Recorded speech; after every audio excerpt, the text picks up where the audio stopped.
There's something primal about cooking over fire.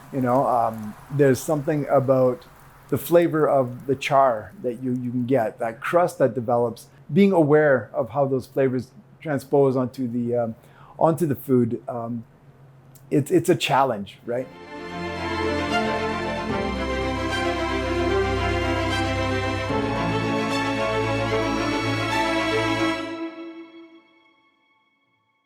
The flavor of the char that you can get, that crust that develops as you've got this piece of meat over top of or even the vegetables, seafood, whatever it is, and it picks up those flavors and a little bit of being careful.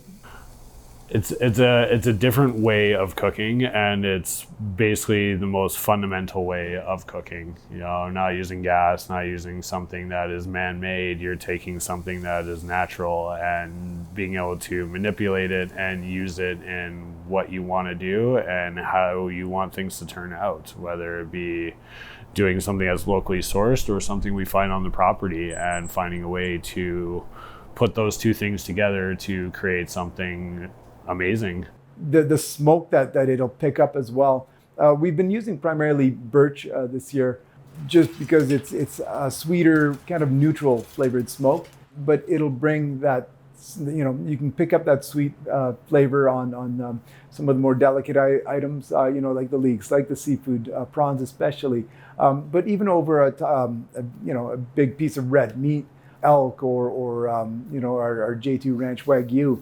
You'll pick up those flavors. They're a lot more subtle because the flavors are so much bigger, but they're there. And it adds a different note to the compost plate in the end, where you're not left with the food all blending together, all tasting the same. There's some sort of, you'll have a bite of this part that's not smoked, and it makes the smoke on the grilled meat stand out even more. And then as you're bringing them together in different combinations, you really pick out the flavors of the grill a lot more. Whereas if everything's just done in the pan, which has its merits and it's great as well. We pan sear some of our meats in cast iron still, because the smoke is elsewhere in the dish, but it doesn't have that extra dimension of flavor that you'll get from a live fire grill. The gas doesn't have that flavor, wood fired is much more interesting as far as I'm concerned. Different woods will bring in different flavors.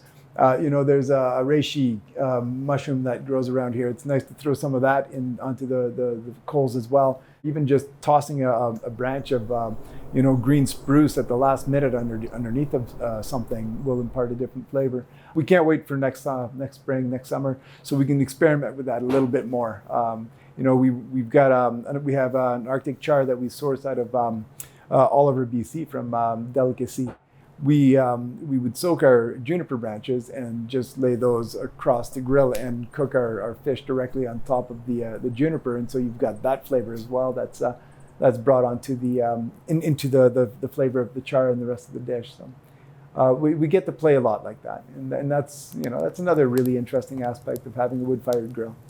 Something like wood fire cooking, it's amazing.